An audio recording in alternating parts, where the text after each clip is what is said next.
Okay, well, welcome back to the seventh in our series about the human aura and energy field. And as I've mentioned in a number of the segments, it's a very complicated subject. So what I've chosen to do is take some step by step because I'm limited to, say, 9 minutes of presentation by YouTube, plus a little bit of additional material. Now, what I've done is this is, I believe, the third or fourth screen that I've used or board. And I'm going to leave it there because there's a lot of material in there that might take a while to sink in. It's always good to review. A lot of people know about auras and they talk about it, and it's a lot of stuff going on. But what I'm trying to do is teach people how they can personally experience it, get into some more detail, learn about perceiving, and so people can study this on their own, because there is really no way it could be put into a book exactly, because a lot of it involves some interior sensing. Now I wanted to talk a little bit about our perception, because our perception, whatever it happens to be, however healthy we are, has its physical limits. And many teachings have suggested that, besides our physical form, our obvious senses, you might say, there are ways for our consciousness to be aware of other realms of energy fields, other types of fluid creative material that exist in our life and around us. Now, if we can just take the basic presumption that whatever we see, hear, touch, feel, whatever, physically, there's a lot more that we don't see, feel, touch. And that's an obvious, simple thing. Animals see better than us, some smell better, they hear better. So there's a lot of existence that we don't see, that we don't recognize. And that creates some problems. Because if we don't really recognize what's going on, to some extent we're blind.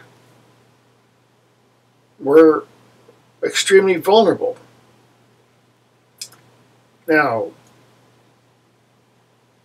I could talk a lot about perception, but I wanted to make that point. Now, another thing that we want to think about is, to a large number of people,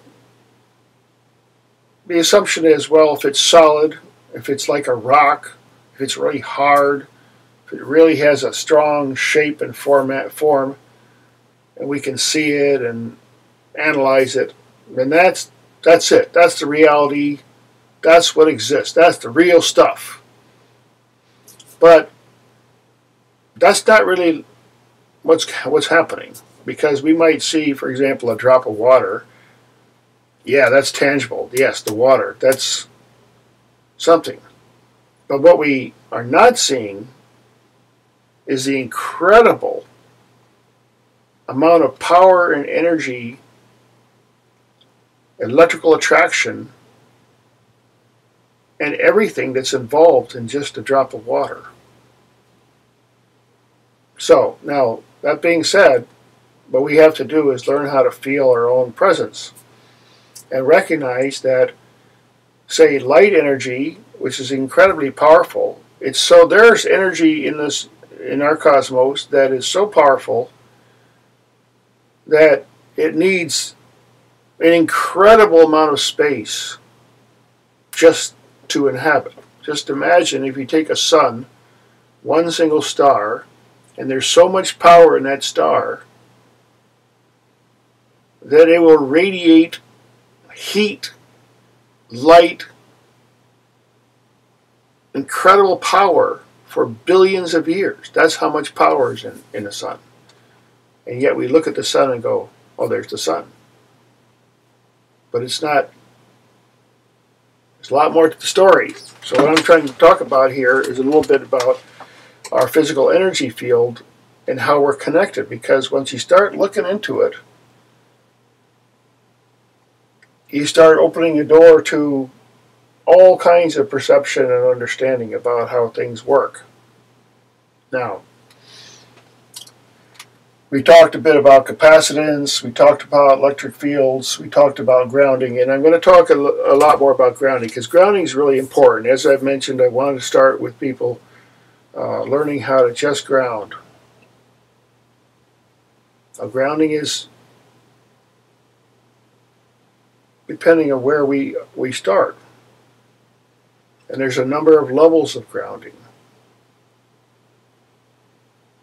For example, when people bow, and people who meditate, like the Buddhist monks and so on, why do they bow? Because when you bow, well, you can feel this incredible shield, presence, and then you can sit. And there's a natural feeling that comes out of the earth, through nature, through the cosmos, vibration, sustaining life, influence, you might say, that you might say wants, desires, tends to produce shapes, stability. So what we need to do is we need to cooperate with this massive, incredible energy, because that's where we can get strength. There's already something going on in us, around us, that's so incredibly powerful, most of it which you don't perceive and see, that if we simply ground ourselves, just that, there's other things, but the process of simply grounding and coming to a stillness by itself is really, really very powerful. Now, I have a couple of things here that I want to share, and one of the things is, as far as grounding,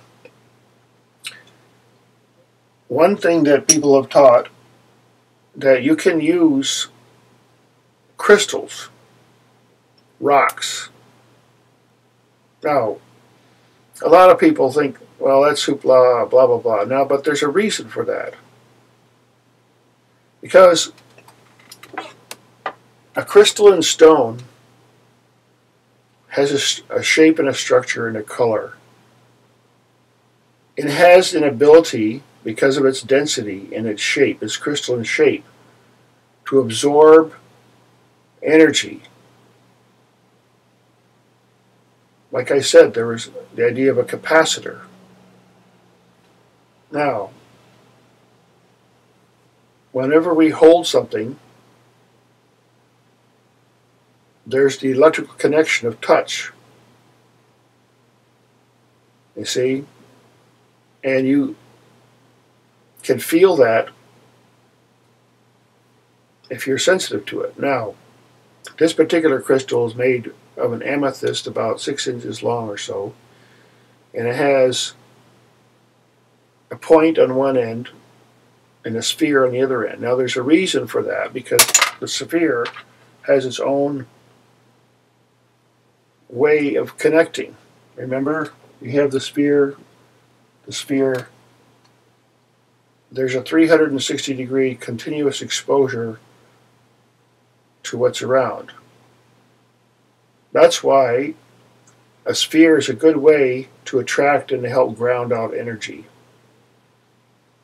Because no matter which direction it's coming from, wherever, it can be concentrated and absorbed.